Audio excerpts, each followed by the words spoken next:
예, 안녕하세요. 백부스입니다. 자, 오늘 여러분들이 아파트, 좋은 아파트를 선택하는 데 있어서 몇 가지 기준을 좀 말씀을 드리도록 하겠는데요. 자, 부동산에 대한 부분을 잘 이해 못 하시거나 모르시는 분들, 자, 그런 분들에게 이제 도움이 됐으면 좋겠다라는 차원에서 영상을 만들었습니다. 자, 우리나라 사람들 같은 경우에는 아파트 사랑, 남다르다라고 보시면 되는데, 아파트가 가진 편리함과 경제성이 큰 데다가 편의 생활시설 또는 교육시설이 아파트 단지를 중심으로 돌아가다 보니까 당연히 인기가 많을 수밖에 없겠죠. 자, 여기에 또 서울의 집값 수십 년 동안 그 끊임없이 올랐던 경험이 있기 때문에 투기 수요도 적지 않은 주택군이 바로 아파트라고 보시면 됩니다. 이런 복합적인 이유 때문에 사실 우리나라 국민이 가장 선호하는 주거 형태가 바로 아파트가 된 것인데요. 첫 번째 기준은 역세권 10분 이내에 도보로 이용할 수 있는 아파트 단지. 자, 이 이상 걸리는 아파트 단지. 예, 분명한 차이가 있고요. 지하철역에서 걸어 다닐 만한 거리와 그렇지 않은 위치에 있는 아파트, 가격적인 차이가 분명히 나는데요. 우리가 이제 부동산 상승기를 보게 되면 이게 절대적인 기준은 아니지만 일단 이 가격적인 차이가 점점 더 커질 수 있다라는 부분이에요. 자, 가까운 곳에 지하철역이 없는, 그러니까 도보 10분 이상 걸리는 아파트 단지다. 그러면 최소한 집 앞에 지하철역까지 연계되는 버스 노선이 있는지 한번 살펴보시는 게 굉장히 중요하다라는 말씀드리도록 하겠고요. 두 번째 기준을 말씀드리면 대단지 규모가 있는 아파트 단지를 선택하는 게 좋다. 그래서 이제 보통 1,000세대 이상의 아파트를 선택하는 것이 소규모로 이 세대 구성을 하고 있는 아파트 단지를 선택하는 것보다 괜찮다라는 말씀을 한 번쯤은 들어보셨을 거예요. 자, 아파트 단지 규모가 크면 클수록 여러분들이 누릴 수 있는 생활 편의 시설이라든가 또는 커뮤니티 시설 이용하기가 굉장히 용이하거든요. 최소한 500가구나 1000가구 정도는 되어야 여러분들께서 이제 공동 관리비도 줄일 수가 있고 생활 편의 시설을 누릴 수가 있습니다. 그리고 이제 역세권에 위치하고 있는 300세대 미만의 아파트 또는 나홀로 아파트를 선택하는 것보다도 1000세대 이상 대단지 아파트가 도보로 약 10분이 넘어가는 거리에 위치하고 있다고 하더라도 나중에 매매, 거래를 하는 데 있어서 좀 더 유리한 측면도 있다라는 거 알아주셨으면 좋겠습니다. 세 번째 기준은 아파트 동간의 거리가 넓어야 된다. 자, 이 부분은 이제 환경적인 측면이 굉장히 크다라고 보시면 되는데, 아파트 동간의 거리가 넓어지게 되면 일단 그 좁은 아파트 단지에 비해서 일조량이 풍부해지고요. 또한 자동차 매연 등의 좀 안 좋은 공기, 이런 것들이 이제 순환이 잘 되기 때문에 좀 공기가 잘 빠진다라는 측면이 있어요. 자, 그리고 이제 아파트 동 배치도 그 교차형보다는 그 공기가 잘 통하는 그 일렬형, 그러니까 일자형 아파트가 좋다라는 말씀 드리도록 하겠고요. 네 번째 선택 기준은 바로 아이들 학교에 관한 부분인데요. 자, 우리가 초등학교, 자, 아파트 단지에 있다 그러면 초품화라고 해서 높은 몸값을 자랑하고 있는데요. 그만큼 인기가 많습니다. 자, 요즘 그 비역세권이냐, 역세권이냐, 또는 학세권이냐, 비학세권이냐, 자, 이렇게 이제 양분돼서 우리가 이제 주택, 아파트 시장을 바라보고 있는데요. 자, 그만큼 역세권 또는 초등학교, 중학교, 고등학교가 잘 갖춰지고 있다. 자, 그러면 그만큼 원하는 수요가 많기 때문에 높은 몸값을 자랑할 수밖에 없겠고요. 우리가 여기에서 이제 잘 살다가 뭐 지하철역도 또는 아이들 학교도 안전하게 보내고 교육을 잘 마친 다음에 우리가 또 이사를 가잖아요. 그러면 그 다음 사람들이 이 선택을 할 때 비역세권보다는 역세권 또는 비학세권보다는 학세권에 있는 아파트 단지를 선택하고자 하는 사람들이 많아질 수 있기 때문에 우리가 아파트를 취득할 때에는 이런 학교가 잘 갖춰져 있는지, 특히 이제 초등학교가 잘 갖춰져 있는지 한번 살펴봐야 될 것 같고요. 실례로 이 큰 길을 건너서 넘어가야 되는 아파트 단지보다는 이 아파트 단지 내에 초등학교가 있는 이 단지의 거래 가격 차이가 억 단위로 차이가 나고요. 이게 이제 부동산 상승기와 또 맞물리게 되면 그 가치 차이는 점차 격차를 벌릴 수 있기 때문에 여러분들께서 이제 단지 내 또는 인근에 이 초등학교, 중학교, 고등학교가 잘 갖춰져 있는지 여러분들께서 꼭 확인하실 필요는 있다라는 말씀 드리도록 하겠고요. 다섯 번째 선택 기준은 용적률은 낮고 땅 지분이 많은 아파트를 선택하는 것이 좋다. 물론 신축 아파트 같은 경우에는 지금 당장 재건축을 할 이유가 없겠죠. 자, 그런데 이제 구축, 오래된 아파트를 취득하실 때에는 용적률, 그러니까 숫자가 낮으면 낮을수록 좋고요. 땅의 지분, 그 아파트에서 땅의 지분을 좀 많이 갖고 있는 단지가 좀 더 여러분들한테 유리하다. 이 부분은 바로 이제 재건축을 했을 때 사업성과 굉장히 연관이 깊기 때문에 말씀을 드린 거고요.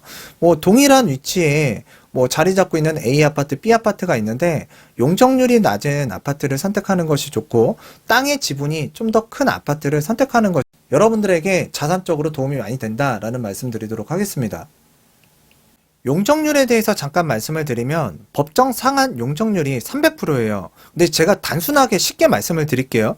자, 그런데 A 아파트가 용적률 150%, B 아파트가 용적률 250%래요. 자, 그러면 용적률 300%가 300가구라고 얘기를 할게요. 자, 그러면 A 아파트 용적률 150%다. 그러면 앞으로 재건축이 진행됐을 때 한 150가구는 더 늘어날 수 있다. 자, 그러니까 이제 2배가 늘어날 수 있는 부분이죠. B 아파트 같은 경우에는 용적률이 250%예요. 그래서 이제 법적 상한 용적률 300%이기 때문에 그러니까 약 50가구 정도의 아파트가 늘어난다. 그러면 A 아파트가 150가구가 늘어나고 B 아파트는 50가구가 늘어나기 때문에 자, 용적률이 낮으면 낮을수록 좀 상대적으로 좀 유리하다. 자, 즉 일반 분양이 많아질 수 있겠구나라고 판단하시면 될 것 같고요. 땅의 지분이 크면 클수록 좀 유리한데요. 땅의 지분 뭐 아파트 이제 가보게 되면 뭐 30평, 뭐 35평, 42평 뭐 다양하게 이제 세대수가 구성되어 있는 단지. 자, 이 대지권 비율이 다르거든요. 향후에 이제 재건축 사업이 진행이 되게 된다 그러면 아무래도 땅 지분이 크면 클수록 아파트 신규 취득분에 대한 이 추가 분담 비용이 줄어들 수 있기 때문에 좀 유리하다라고 말씀을 드리도록 하겠고, 또 땅의 지분이 크면 클수록 이 감정가액 자체가 이제 높아지고 좀 낮아지고 할 수 있는 부분이 있거든요. 자, 그랬을 때 이제 우리가 평형이라는 걸 다시 신청을 할 때 이 감정가가 높은 순으로 이제 아파트 평형을 신청하기 때문에 자, 땅의 지분이 좀 크면 클수록 좀 유리하다. 여섯 번째는 여러분들이 새로운 지역으로 이사를 갔을 때 좀 낯설잖아요. 잘 모르잖아요. 자, 그랬을 때 좀 활용할 수 있는 부분에 대해서 말씀을 드리도록 하겠는데요. 요즘에는 워낙에 이 카페라든가 또는 이제 부동산 플랫폼들이 형성이 잘 되어 있는데 내가 원하는 지역에 그 주변에 있는 아파트 단지들 뭐 예를 들어서 지역을 검색해 본다든지 아니면 뭐 직방이라든가 또는 호갱노노라든가 블로그라든가 좀 검색을 하셔서 이 동네의 분위기라든가 또는 장단점에 대해서 좀 용이하게 파악할 수 있는 부분이 있거든요. 특히 이제 지역 내에 그 맘카페라는 게 또 잘 활성화가 되어 있습니다. 이 맘카페가 이제 우리의 육아 하는 데 있어서 이제 중요한 정보를 서로 공유하는 부분인데요. 요즘에는 이 맘카페에서도 이 부동산과 관련된 부분을 공유를 많이 하기 때문에 여러분들께서 좀 참조를 하신다 그러면 A 단지의 장단점, B 단지의 장단점을 살아본 사람들의 경험담을 읽어볼 수 있기 때문에 여러분들한테 도움이 될 수 있다라고 말씀을 드리도록 할게요. 자, 일곱 번째 사항은요. 자, 내부 구조도에 따라서 집값이 달라질 수가 있습니다. 자, 영향을 받는다는 얘기죠. 자, 그렇기 때문에 구조가 잘 빠졌는지 또는 덜 빠졌는지 자, 요걸 좀 잘 판단하셔야 될 것 같고요. 일단 부부 전용 화장실이 갖춰져 있는지 또는 중간방에 베란다가 또 이제 설치가 되어 있는지 자, 이런 상황에 따라서 이 수요자가 선택하고 안 하고 이 차이점이 분명히 발생이 될 수 있어요. 자, 그런데 A 아파트는 뭐 구조가 잘 빠졌는데 자, B 아파트 같은 경우에는 같은 비슷한 위치임에도 불구하고 구조가 좀 덜 빠졌다. 자, 그러면 이 매수자가 아무래도 A 아파트 단지로 좀 가겠죠. 자, 그래서 같은 지역 내에서도 아파트 값이 수천만 원 또 억 단위까지도 차이가 날 수 있기 때문에 자, 이런 부분은 꼭 참조를 하셨으면 좋겠습니다. 지금까지 뭐 제 기준에서 이제 말씀을 드릴 건 말씀을 드린 것 같은데 여기 좀 추가적으로 말씀을 드리면 이제 앞으로 점차적으로 이제 사람들이 이 일조권에 관한 부분, 그러니까 일조량이라든가 이 햇빛 얼마나 잘 들어오는지 자, 이런 것들 많이 따질 거고요. 그 다음에 주차장, 자, 주차장도 뭐 한 대 이하냐 한 대 이상인데도 뭐 1.2대냐 1.5대 이상이냐 자, 이런 차이에 의해서 이제 사람들이 선택하는 기준이 많이 달라질 것 같고요. 또 이제 환경적인 부분을 또 많이 생각을 하잖아요. 그래서 이제 녹지 공간이 충분한 아파트 단지인지 아니면 좀 부족한 단지인지에 따라서 또 선호도가 좀 달라질 수가 있어요. 마지막으로 이제 말씀을 드리면 최근에 주택 가격이 계속 올라가다 보니까 뭐 거주 목적만 생각하시는 분들보다는 거주 목적과 투자 목적 두 마리 토끼를 잡고자 하시는 분들이 많을 거고요.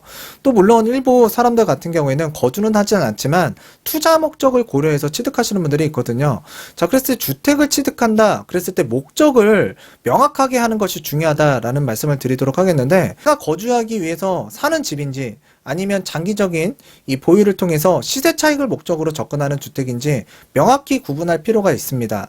자, 내 집 마련이라면 현재 주거 여건을 더 중요시 생각해서 주택을 취득하셨으면 좋겠고요. 투자 목적을 중심으로 해서 여러분들이 취득을 하겠다라고 하신다면 인기 지역이라든가 개발 계획이 있다거나 또는 사람들이 선호하는 인기 지역에 관심을 갖고 살펴보시는 게 좋다라는 말씀 드리면서요. 오늘 방송은 이쯤에서 마치도록 하겠는데, 미세한 차이가 향후에 자산적 가치도 분명히 달라질 수 있고요. 그 자산적 가치가 얼마만큼 늘어나고 줄어드는지에 따라서 다음번 여러분들이 이동하실 때 좀 더 많은 제약이 생기느냐, 아니면 내가 원하는 지역을 좀 더 폭넓게 갈 수 있느냐. 자, 그러한 또 부분에 있어서 중요한 부분이기 때문에 여러분들 좋은 아파트를 선택하는 기준 잘 참고하셔서 여러분들이 살아가는 데 있어서 좀 도움이 됐으면 좋겠다는 차원에서 영상을 만들었으니까요. 좋아요, 구독하기 부탁드리도록 하겠습니다. 오늘은 이쯤에서 마치도록 할게요.